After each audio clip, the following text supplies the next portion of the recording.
निकालता ऑटोबॉट्स का, बाकी प्लेयर्स को भी समाप्त करा चाहेंगे कालान, उसके द्वारा यहाँ पे आप देखें तो एक कनेक्शन स्प्रेगॉड के ऊपर आता दिखेगा, बट स्पर्श शैडो के नाम पे है। ये कैसी आइजलिंग है भाई, जहां पर आप फ्रैग्स का भी एक बौछार लगा रहे हैं। रिडन के द्वारा आपको ट्राई बाय दिखेगा जरूर से, डुओरा को भी समाप्त किया। ड्रीम्स डब्ल्यूएसपी रिडन को भी डाउन करेंगे, डब्ल्यूएसपी रिडन का। लेकिन ये क्या कार्निवल गेमिंग का थोड़ा सा एक अगर आप मूव देखेंगे, कार्निवल गेमिंग के गॉब्लिन हाइड्रा की तरफ वो जा चुके हैं, जी हाँ बीचों बीच। बट जो प्लेयर सर्कल के बाहर है उसको मेरे ख्याल से यूनाइट करना चाहिए, टीम के साथ जुड़ जाना चाहिए, और गॉब्लिन तो रुक नहीं रहे। स्प्रे भी टाउ तरीके से वो पेस चल रही है, बट यहाँ पे टीम एक्सपार्क वो निकली है, वो स्प्रेस पड़नी चाहिए। गॉब्लिन का एक और नेट, ड्रीम्स को भी समाप्त। गॉब्लिन स्प्रे गॉड को भी कंफर्म करेंगे, क्या पुराने उसी फॉर्म में वापस आ चुके हैं जहां गोलियों की दरकार नहीं रहेगी। वो अलग अलग खिलाड़ी अलग अलग कंपाउंड पकड़ के इंतजार कर रहे हैं, उन वेयरहाउसेस के अराउंड वेट कर रही है फ्रैग पे फ्रैग निकालने की। टीम तमिलाज के बाद 6 फ्रैग्स आ चुके हैं। मैंने शुरुआत में तारीफ की थी, अब समझ आ रहा है कि बड़ी या नहीं, क्योंकि हमें 15 खिलाड़ी नजर आ रहे हैं, काफी सारे खिलाड़ी हैं कंसीडरिंग द स्टेज 7। टीम तमिलाज, ये ग्रेनेड, एक प्लेयर फिनिश, एक और प्लेयर नॉक, फॉक्स नॉक हो चुके हैं, आईजीएल एंड मैंटी। फ्रैग बहुत सारे हैं, लेकिन ऐसे में टीम आईकू सोल बनाम टीम गॉडलाइक की फाइट होती हुई। जॉनथन सामने की तरफ आया, बट अभी ऐसा लग तो रहा है कि टीम आईकू सोल के हाथ में ये गेम आ सकता है सामने की तरफ। चलिए, ड्रीम्स को स्पॉट किया, बट क्या ड्रीम्स ने जोकर को स्पॉट नहीं किया? दौड़ के गए सामने से, स्मोक वॉल है, लेकिन स्मोक मुझे लगता है कि सामने से ड्रीम्स को स्मोक वॉल के थ्रू दिखाई नहीं दिया, इसी वजह से जोकर को स्पॉट नहीं कर पाए। बट हाथ में मॉली है, अब ग्रेनेड है, क्या जोकर को डाउन कर पाएंगे? क्या इनको जोकर की पोजीशन का पता है? लेकिन अभी जोकर को तो पता है, बट किसी को ना take the risk. Yes of course, उन्होंने स्पॉट किया, ड्रीम्स को शॉट लगाए हैं, कनेक्शन मिला तो है, और शूट बुलेट्स लगाने की कोशिश कर रहे हैं, पर ड्रीम्स के पास हल्का सा कवर, और ये देखिए मॉली। अब मुझे लगता है ड्रीम्स का खाता हो सकता है, लेकिन ने फायदा उठाया, जोकर को डाउन कर दिया है। बहुत ही बेहतर लैंडिंग करवाई उन्होंने उस मोलोटॉव की, बट रेडन क्या बच पाएंगे कि नहीं, उनके पर्सपेक्टिव में एक बार जरूर जाना चाहेंगे। बात कर रहे थे गाइस, स्टेज 8 स्टेज 9 तक कोई जाता नजर आएगा। रॉनी भी यहाँ पर फंसते नजर आएंगे। ड्रीम्स अपने उस डीबीएस के पटके के साथ क्या निकाल पाएंगे एस पावर ऊपर की तरफ से, लेकिन रेडन एक बहुत मुश्किल कराया था, और यहाँ फर्स्ट ड्रॉप किए गए। एक खिलाड़ी को क्या बस हील बैटल के लिए छोड़ा गया। चलिए वांटेड सर्कल के जाने की कोशिश करेंगे। क्या एक कॉल रहा था ये कि देखिए सर्कल एंट्री काफी नामुमकिन सी है, गोलियां हर दिशा से पड़े, तो क्यों ना एक खिलाड़ी सिर्फ हील बैटल में जाए। एडवांटेज बगल में प्लेयर्स है, इस तरीके से बिना हील करे वो पीक करना बहुत रिस्की रह सकता है। ड्रीम्स के द्वारा वो एक ग्रेनेड चली, डैमेज बच गए, वरना बहुत तगड़ा आता। लेकिन चलिए फाइनली ड्रीम्स की उसने यहाँ पे देखा और डाउन किया। वांटेड भी आपको समापन के काफी निकट आते देखेंगे। फर्स्ट एड पॉप हो रही है स्पाइडर के द्वारा, बढ़कर वहां पे वो व्हीकल पट्टी है, तो स्पाइडर भी डाउन देखेंगे। JD gaming trying to survive, but वो एक प्लेयर जिसको हील बैटल का काम दिया गया था, हील बैटल का जिम्मा दिया गया था 21 फर्स्ट एड्स के साथ, करण वो अपने काम के साथ कायम है और वो अपना कर्म कर दान होता हुआ बुलेट्स का।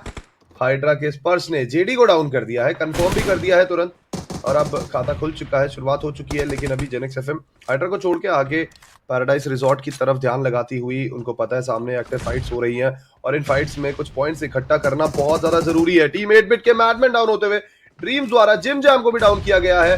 टीम तमिलास के फॉक्स 8-बिट के मैडमैन को डाउन करेंगे, हाइड्रा टीम जिम जैम को कंफर्म करेंगे।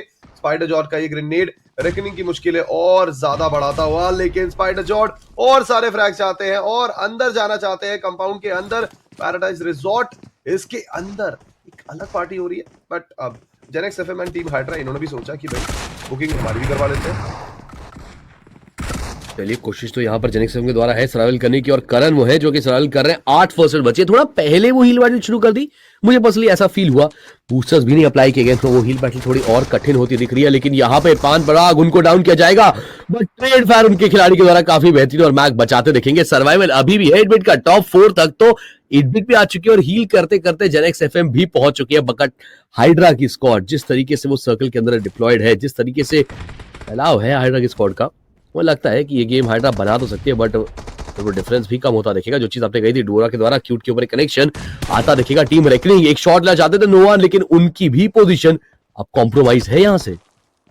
क्यूट 67 इज डाउन, और अभी सामने की तरफ हाइड्रा 8-बिट का स्क्वाड 2 men स्ट्रॉन्ग, धीरे धीरे ये भी बढ़ रहा है हाइड्रा की तरफ। लेकिन क्या इन्हें पता है रेकनिंग की पोजीशन का? हाइड्रा ड्रीम्स का ये ग्रेनेड मैक को करेगा ओपन में डाउन, लेकिन मुझे ऐसा लग रहा है कि कहीं रेकनिंग इसका फायदा ना उठा ले। पर चलिए, स्प्रे गॉड ने सावित्री को भी डाउन कर दिया। रेकनिंग के ऊपर भी अपने लिए नॉक्स निकालती हुई नजर आ रही है टीम। बाहर से 2227 आ तो रहे हैं, और यहाँ पे pan para okay, pan para जीजी वाज द नेम, बट ये चिकन डिनर क्या टीम हाइड्रा के पास आया है?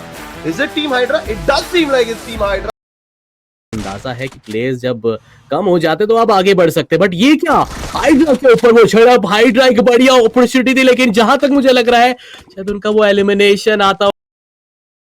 तो ये तीनों खिलाड़ी होल्ड किया हुआ है अभी मिलिट्री बेस का एरिया, और ये इलाका है पूरा मिलिट्री बेस का इनका, लेकिन फिर भी यहाँ पे एक कैजुअलिटी इनकर कर ली। और इसी बीच मैं थोड़ी देर पहले बात ही कर रहा था हाइड्रा वर्सेस ऑटोबॉट्स की। Hydra they still have it in them, स्क्रिलिक बहुत ज्यादा दूर है, ही इज डाउन, बट अभी रिवाइवल भी चाहिए और फ्रैग्स भी चाहिए, लेकिन रिवाइवल तो मिल जाएगा फिलहाल के लिए। 3 फ्रैग्स भी मिल चुके हैं टीम हाइड्रा को। ऑटोबॉट्स के अकेले खिलाड़ी स्क्रिलिक्स है, अब वहां से भाग के कैसे निकलेंगे, क्या निकल पाएंगे स्क्रिलिक्स वहां से या नहीं? Team Hydra right now their best priority is to get the revival done. और अब पीछे की तरफ से आईकू सोल का स्क्वाड भी नजर आ रहा है, बट ये ब्लू जोन की बैटल ये हर टीम को नुकसान देती है। No matter even if you win the battle, still आपको नुकसान होगा ही होगा।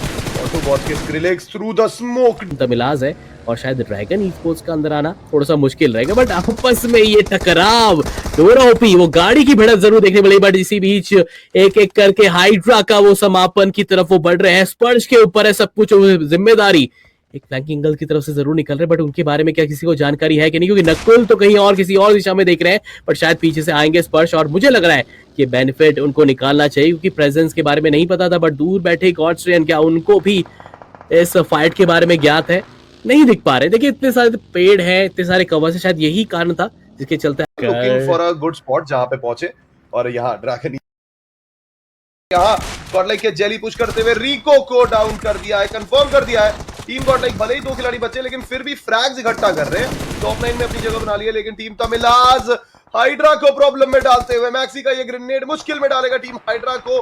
फ्रेगॉड वहां पे मौजूद, मैंटी का रिवाइवल हो रहा है इनसाइड द स्मोक, लेकिन टीम तमिलाज अभी बहुत कंफर्टेबल स्पॉट पे तो नहीं है, बिकॉज सर्कल की तरफ जाना है, और अभी भी इनके अलावा बहुत सारे प्लेयर्स हैं इस मुकाबले को बड़ा बना सकते हैं। एक और ग्रेनेड स्पर्श को करेगा डाउन, टीम हाइड्रा को